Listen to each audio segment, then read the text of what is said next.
Lista 5, exercício 12. Os diagramas mostram três circuitos com baterias idênticas, indutores idênticos e resistores idênticos. Classifique de acordo com a corrente através da bateria, logo após o interruptor ser fechado, a partir do menor valor para o maior valor. Explique. Bom, o que a gente vai fazer é classificar, levando em consideração que no circuito 1 eu tenho uma corrente 1 saindo da bateria. No circuito 2 eu tenho uma corrente 2 saindo da bateria. E no circuito 3 eu tenho uma corrente 3 saindo da bateria.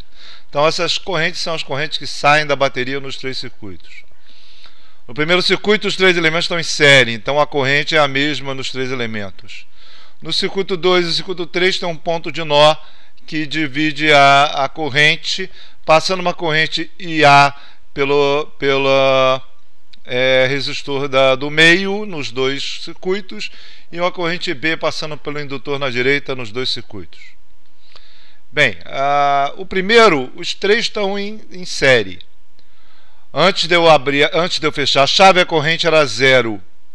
Na hora que eu ligo a chave, o indutor não deixa que essa corrente aumente, tenha variações instantâneas. Qualquer variação instantânea em cima do indutor levaria uma variação de corrente no tempo infinita ou valores muito altos. Isso faria com que a FEM, que é indutância L, D e DT, fosse muito alto. Então o indutor não deixa que haja variações instantâneas da corrente.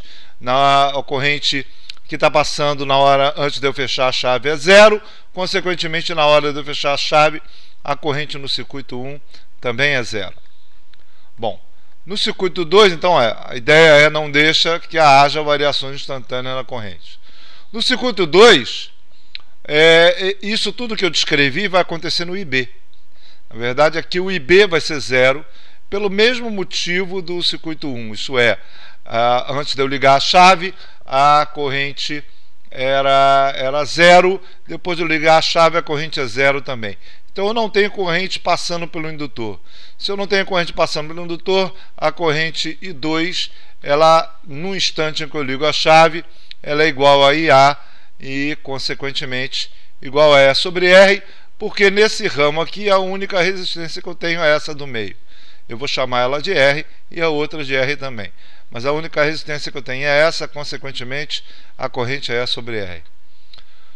No circuito 3 vai acontecer basicamente a mesma coisa no IB. O IB é 0. Então minha corrente, a única corrente que vai passar vai ser o IA pelo IA, porque o IB é 0. Isso é, o I3 também é igual a IA. Só que agora tem um detalhe, a resistência que no circuito 2 estava ligada ao indutor, ela agora está ligada à bateria. Então a corrente I3 passa por uma resistência e depois passa por outra. São duas resistências com a mesma corrente. Se são duas resistências com a mesma corrente, a corrente total fica FEM sobre a resistência equivalente, que é a soma das duas resistências 2R. Então com isso a gente tem caracterizado quais são as correntes nos três circuitos. Ele quer a classificação do menor para o maior, é claro, eu vou ter o I1 0 como a menor corrente, o I3 E sobre 2R como maior que I1, mas menor do que I2, que é E sobre R, é metade do valor de 2. É isso.